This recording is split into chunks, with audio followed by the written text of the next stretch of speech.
Welcome back, everybody. This is episode 13 of the Social Anxiety Club podcast. As always, I'm joined by my lovely co-host, Claire Eastham. Claire, how are you doing, mate? All right. I'm good. 13. Unlucky for some, but not all, Zed. No, this is a great episode we've got planned. So would you mind going ahead and telling everyone what we have planned to talk about this week? This week, we're going to talk about that dreaded thing for anyone with social anxiety, and that is networking events. Yes, the dreaded networking events. When I hear that, I just think LinkedIn, transactional behavior, Yeah. corporate-y, inauthentic, robot-like behavior, basically. It's tricky because before the age of the internet, networking would have been done probably via ticketed events. You know, you think of sort of, the 80s, 90s, anything like that. Do you know what? It makes me think of when I first started off in publishing, book publishing, I got my first major job. I read a book it's called Mrs. Moneypenny's Guide for Ambitious Women.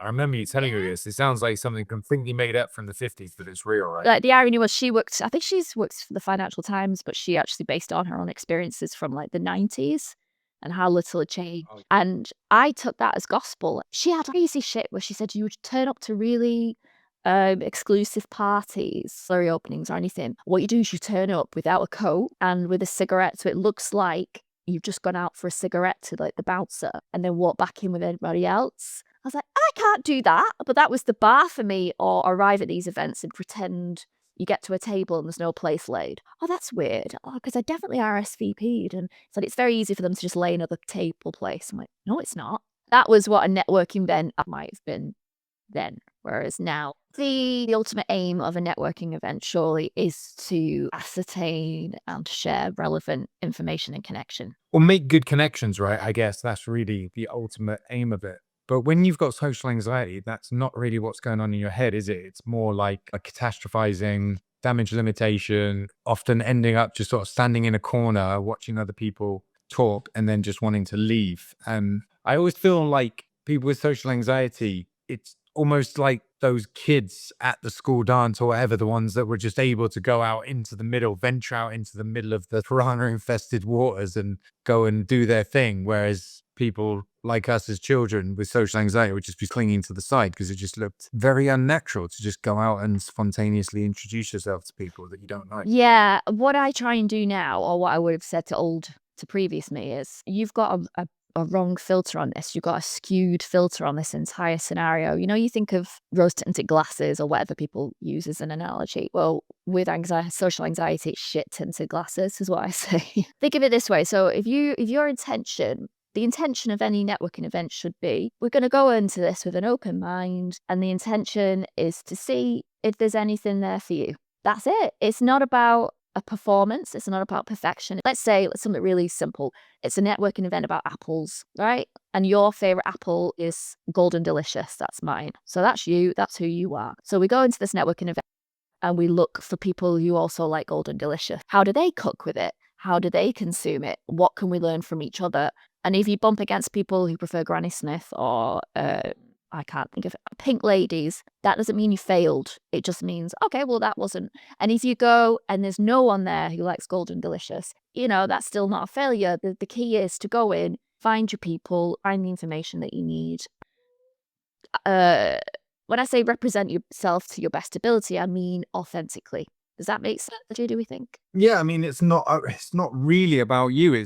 I think that's an interesting point, that when you have social anxiety, you go into all encounters thinking that this thing is going to be an examination of your character and you as a person. Whereas actually, there's so many different mental filters you can use, right? As you get more skillful with this stuff and you learn how to reframe things and restructure things in your mind that make you much more comfortable. I'm going to go there and see if there's anyone that I like. It's not like the assumption is that I'm in the wrong and everyone there is going to judge me. It's like, let me see if I can find anyone that I have something in common with, or find people that I could work with. There's this assumption that we're flawed and wherever we go, it's going to be found out. And that's going to be the main focus of what it's all about. To some extent, you need to get over yourself. Stop making everything about you. It's not about you. It's a networking event to see if you can forge mutually beneficial relationships. Yeah. And I used to go into these things with a completely skewed goal. And that goal was, I've got to go in here and I make sure that everybody likes me. And if I don't connect with this many people, or I don't make this many people laugh, or I don't get this many people's follows or whatnot or numbers, then I've failed. I've completely failed. So if I went to a situation and perhaps didn't do that, then I'd failed. It wasn't about, why don't we try and make a genuine connection? My problem is I come into these situations thinking the objective is to get as many people as possible to like me. Think, yeah, quick. And the terror, it must be in my eyes. I walk into a room and think, quick. Get as many people to like you as quickly as possible. You can't relax even for a second. You have to make people laugh. You have to, and I'm sort of scanning the room thinking, oh God, they're already in a group. Okay, I can't go over to them. Who should I talk to? And I'm so full of this sort of nervous, almost desperate energy that it must be off-putting. And when you think, do you know what, just go into this situation and think, fuck it, who cares? If you go and talk to no one, that's still not a failure because you've gone. The objective is to feel authentic, be authentic, feel comfortable, or as comfortable as you can, and see if there's one person here who might be a good fit for you to talk to. And if there's more than one, amazing. Yeah.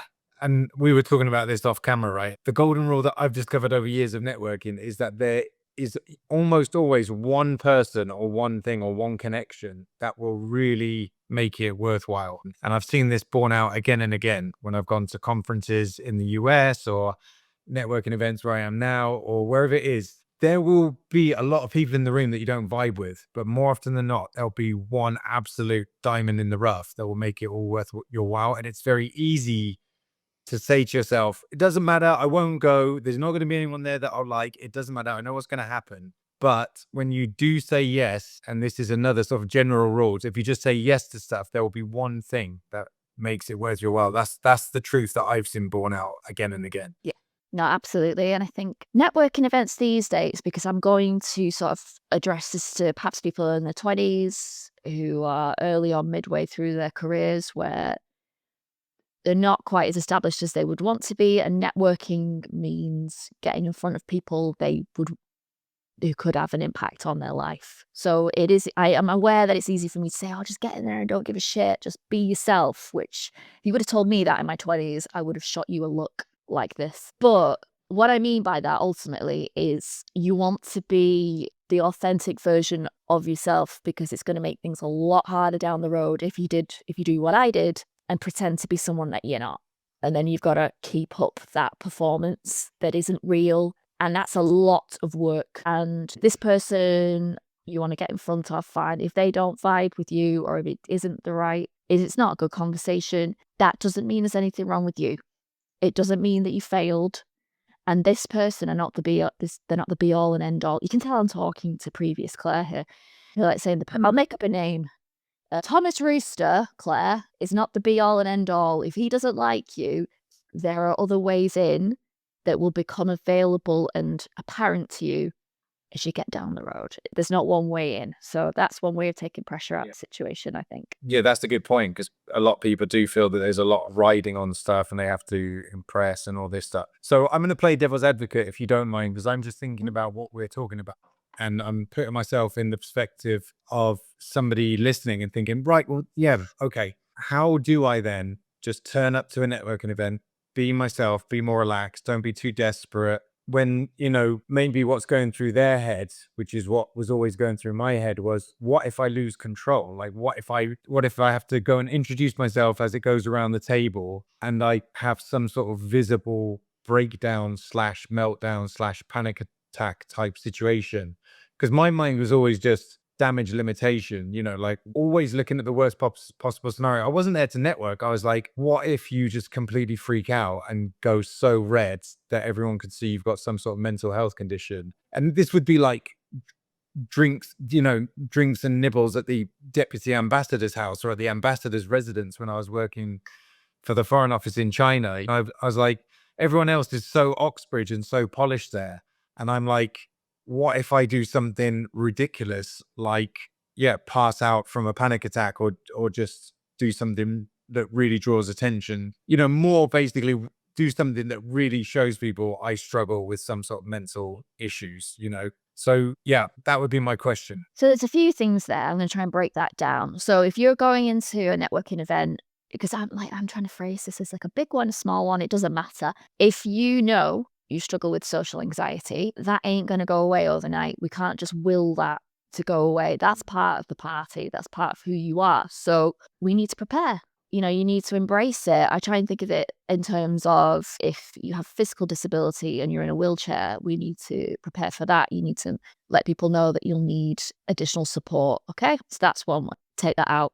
I'm not going to use that. Take that bit out. I'm going to try again. I don't want to reference it to that. We need to prepare. So you know that you're going to feel uncomfortable, but there are certain things we can do in advance to help. So, for example, I used to make sure I had a calm morning, maybe do a bit of meditation beforehand, make sure that I wasn't rushing or late. The worst thing you can do is arrive late. Yeah, totally. I would agree. Little things like comfortable clothing, know what you're wearing in advance so you're not doing that. Teeny tiny things that add up. I have a breakfast that's protein based rather than full of sugar, so your adrenaline, cortisol's not going to spike. Just tiny things like that. Let's start off slow. And I used to do things like prepare questions. If you think I'm going to freeze when I get there and I won't know what to say, well, that's all right. We can plan a few questions now, such as, have you travelled far? Or what do you do for a living? Or how, I can't actually think of any now, the irony. See, this is why I need to plan, because small talk, I know for a fact, doesn't come easily to me. And another thing is, if you are worried, that for me, it was blushing, you know, going to go around a room and introduce yourself, which is hell on earth. I would own it. It's cringe, but if you own it and you let it in the room, it's not going to fight hard to get, you know, if you ignore something, it's going to fight even harder to be seen. Whereas I would say, hi, I'm Claire. If you've noticed I'm blushing, I'm absolutely fine. It's just I have social anxiety, and this is one of the conditions. This is one of the ways it makes itself known. So if I blush at any point, it's nothing to do with you. It'll go away. And if you do that, it makes people see you as human. Sorry, go on. I was just going to say, for me, I never wanted to actually name the social anxiety, but definitely with the blushing, you know, even when you are blushing, like people react, and this is something that's come up with a number of guys that I've coached through blushing. People react to your reaction to it. They are far more reactive to, say, a look of panic on your face than if you start to get red. If you start to get red, but you're able to compose yourself and just carry on, it's not really that noticeable for people. I think people are grown up enough to know, yes, some people flush a bit when they speak, when they're put on the spot, blah, blah, blah, whatever, right? But it's when you have like this look of panic about it, that's what people respond to. Yeah, so I suppose it's finding a way that makes you feel more relaxed. Like for some people, Yeah. it might be whatever, I just blush. Whereas for me, I'd have to sort of, because my internal narrative would so resolutely be, you're going red, you're going red, you're going red, everyone's looking at you, everyone's looking at you. I would have to own it. And as soon as I've owned it, it would calm down a bit. But Yeah, name the elephant in the room, taking the air out the balloon kind of thing. another tip I would use is to set an intention before you go so that you're not blindsided by the sort of lights, bells, whistles, all this stuff that's going to come at you that's stimulating. And the intention I used to set was, I'm already brave for going. I'm already really proud of myself for going. You know, if I stay for 30 minutes and introduce myself to 3 people, that's fantastic. And that's something we build on. That's obviously not the intention forever. But it's, if I go introduce myself to this many people, tell them what I do for a living, tell them who I am, amazing. Because if you do that, as soon as you hit that goal, we're goal orientated creatures, and you'll get a dopamine hit from that. Yeah, yeah. I totally agree with that. And I remember seeing myself, like, you know, going to Toastmasters and talking at the sort of mingling networking section of that. And having come from a very dysfunctional background where there wasn't much normal interaction, I would sort of go up and give somebody my name and start a bit of small talk, or even just introduce myself. And I would sort of look at you. Yeah, you're really doing it like a normal human, you know. And I'm like, that would be enough for me. I was like, okay, cool. You know, I haven't seen that modeled growing up. I've only seen people like shouting at each other and doing all kinds of chaotic stuff. So me going up and going, oh yeah, hi, I'm Ed. Nice to meet you.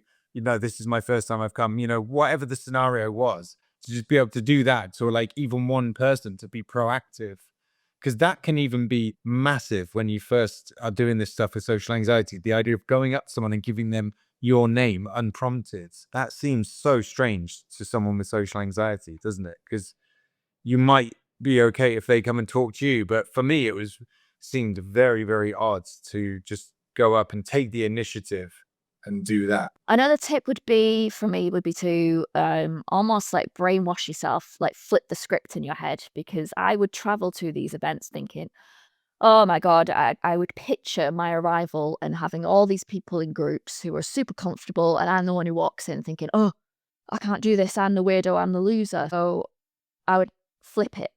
And this only works sort of 5-10 minutes before.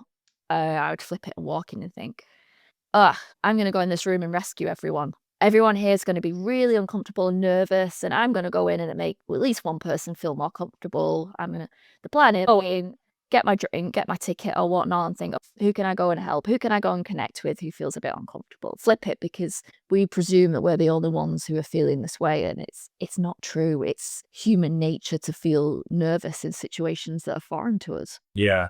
Yeah, for sure. I'm sure everyone has a certain amount of existential dread about networking events. And it's a nice way of getting out of your own head and getting the attention off yourself and focusing on other people to do that. I guess some of it depends on the format of the event, right? Whether it's going to be an open plan and people walking around and mingling. Some events obviously are more table based, and then you're going to encounter the classic go around the table thing. For me, just to answer my own question in terms of, dealing with networking, I totally agree with you. I would always try and get there early. I would always try and, for certain things, if it's relevant, contact the organizer beforehand, just have a couple of emails so that then you're sort of soft landing your way in there. And then if you see them, somebody knows to sort of expect you or look out for you. That always just made me more comfortable to kind of prepare the ground a little bit beforehand. And then, the idea of, we were saying, being authentic and being yourself and that kind of stuff. I came up with this principle of whatever I was doing, whether it was one-to-one chit chat or it was a networking event, it was this idea of relaxation first, because I just had this faith that, and I do have this faith that if everybody can just say relax enough, then you don't start scrambling your words. You don't start doing weird stuff like giving people an inappropriate pat on the back or a handshake. I heard a story from one person who said that they went to this like quite high level important networking event. Because they were so nervous, they kind of put their arm around like this really senior, like, rather than shaking his hand. And this guy was like, what on earth are you doing? But this guy was so nervous, he was not doing what would come naturally. My belief has always been, if I could put just relaxation first, and that will allow you to slow down and do all of the things that you want to do more naturally. For example, just making that the main point when you get there early. You don't want to be coming in late and flustered and walking into a room full of people who've already formed into groups and are talking and drinking or doing whatever. So just working with that, whether it's through your breathing or other somatic, techniques, but just making relaxation the focus and having that confidence in yourself. Like, if I can keep the physiological symptoms at a reasonable level, I'll be able to project my voice. My voice won't break. I won't freak out. I'll be able to do well enough. I feel like some people watching this, me saying turn up and be relaxed and authentic, they may be thinking, what is it? That is not possible for me. But as a way to relax, what I would say is don't do what I used to do, which is have drinks beforehand and then do everything really fast and try and put on a show, and your mouth starts running away with you before your brain is even engaged and you don't even know what you're doing, and then you're saying stuff you don't want to say, and you're kind of trying to follow yourself. You're like, where am I even going with this? I don't even know what I'm doing. I would say, in order to be more relaxed, see if you can slow things right down. So in terms of slowing your breathing, but also when the attention comes to you, if you're going around the table and it's your turn to speak, don't just sort of move around and let everything be a blur and start speaking. Actually I always used to turn to the other person and actually try and get that secondhand attention. So while people are looking at them, you're feeling that on you. And then they would finish talking, and then I would nod at them, and to acknowledge that I was taking the baton, and then feel the people on me. And it's uncomfortable, but try and slow it down, as opposed to what I did before is I'd not be looking at the person. I would just hear them finish, and I'd be like, right, yeah. And it's not as nice to transition, and you haven't got used to feeling that energy being on them and then moving on to you. And it's easy just to run along, rush very quickly. And I would be scanning around and everything would be blurry. So I would really recommend like slow things down as much as you can. And that will allow your voice to be a bit deeper and a bit more confident, or project and do your introduction. So it's not just all at a million miles an hour, just one big frantic nervous rush. So I just wanted to finish that, try and wrap up that point that I raised earlier. I love that. And slow it down and again, bring it back to you have a responsibility to other people as well. I always think if I can take the attention off me, I have a responsibility to introduce myself properly to these people because they've done the same. That's all. It's not about them judging me. It's about introduce myself correctly so that we can all connect. Yeah. Yeah, because that's what people want. And yeah, it's very important, that reframing of how we look at things. It's not all about you. It's not just, they're not just a panel of judges waiting to see your biggest flaws and then slam you for it. Right. Yeah, that's a really, really good point. When you're comfortable, you communicate to your subconscious that your amygdala that there's no need to trigger any sort of fight or flight response. We're completely safe. You don't need to get us out of this situation. We can handle it. And another one that I do is pressure points, like the between your thumb and your first finger there. That's a really good one for me. If I need to feel, I can feel it now. Like, just a nice bit of, let's bring it down a minute. But the arriving early, that's a really, really good one. I just had visions actually of arriving somewhere late and the door opens, and everyone looks up and it's, why is it always too hot in these rooms? And you're like, Yeah, that's the worst. Yeah, it's funny as well. A point that you brought up earlier, which was very much a cognitive distortion I had. I'd be around 27, 28, and it was related to networking, but also social networking, just coming to like people getting invites to parties and stuff. And I didn't even notice that this was a thing until I started to address these problems. When someone said, "Do you want to come to this thing?" I imagined like everybody was a model and everyone would just be like, give away, like, oh, how wonderful, you're quaffing their champagne. And they were all possibly, yeah, it's just like so impossibly glamorous and beautiful and successful. And then when I actually had the balls to go to my first event, I was like, these are just really normal people. I built this up so much in my mind. So that was one of the first major breakthroughs, that your mind is probably going to mess with you. You are going to imagine it like 500 super high powered executives in a room. And then you go there and it's like 20 overweight middle-aged men and women, or whatever it is. You know what I mean?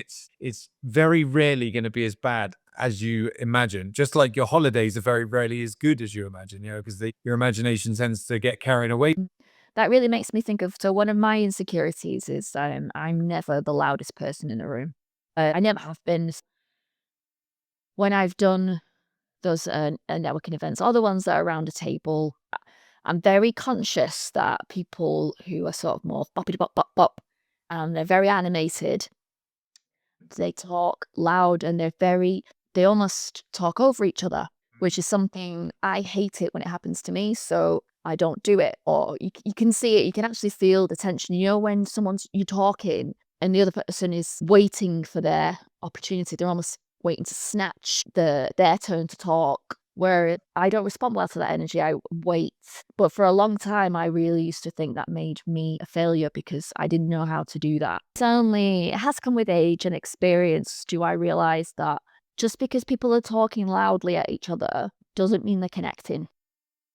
It doesn't mean that their way is wrong, but it doesn't mean that they're connecting. And how I connect and how I would really recommend that you connect with people is ask questions and listen. Really listen to the response and follow up afterwards. People really appreciate it when you remember things about them. Not that you went to the bar and did shots, which can be fun. But if you remember, for example, that they went on holiday so and so a place, or that their mum was in hospital, or that they prefer this TV show, they really remember details because that's what bonds us. And if you are more of a quiet sort of listener, it doesn't mean that you're forgettable. I was very much taught by people like Mrs. Moneypenny, it's extroverts who rule the world, and that's not true. There really is room for everybody. Sure, it might take a little bit longer for you to form those connections. And the irony being, I think 70% of my friends are extroverts. There is a connection there. Like, don't worry about that. You'll show your value in different ways. Yeah. And the majority of my clients from the US, and I think there's a real pressure on people almost socially and definitely in the business world to be very type A extrovert and be the loudest person in the room. And as you've said there, it's not the greatest skill, really. And I think you see people compensating sometimes for their own nervousness or their own insecurity by trying to be that person. And you can often spot them because they are talking over each other. An amazing insight as well that I had from one networking event recently is that apparently the most confident, the most vocal person in the room, very outspoken, was talking a lot through the networking event. As the event went on, that person admitted, I have terrible nervousness about public speaking. And one of the people in the group said, but you're public speaking now. Did that not occur to you? And that person said, yes, I know it's public speaking now, and I'm basically very scared. I'm getting a really strong reaction. My heart is really pounding. And everybody was saying, that does not come across at all. Outwardly, you're so confident and very vocal. And I think that's a really important takeaway. If people watching this, even if they just take one thing away from this, that was one of my greatest epiphanies, is do not take people at face value. People with social anxiety are always putting other people on a pedestal and putting themselves down and not seeing beyond the front. Those two loud type A people talking over each other, they're probably the most insecure. Empty vessels make a lot of noise, right? And this person, actually the most vocal, outspoken person in the group, admitted very bravely, I thought, and very authentically, that they were actually probably the most scared there. And it was a masterstroke as well for this person to admit that, because the atmosphere in the room changed and it opened up the whole group to more authentic conversation. I thought it's very brave of her to do that. And that's another thing, is that the more you can offer and it's going to be gradual and it's going to be cautious and feel very unsafe at first. But the beauty, as you get older and more experienced, you realize people admitting a little bit of vulnerability or whatever, it really opens things up in a great way. I think that's a beautiful way to wrap things up, actually, because I agree with everything you've said. Okay, with that said, well, I wish everybody watching good luck in their networking endeavors. And it would be great if they leave a comment and let us know how they get on with them and if any of the points in this episode resonate with them.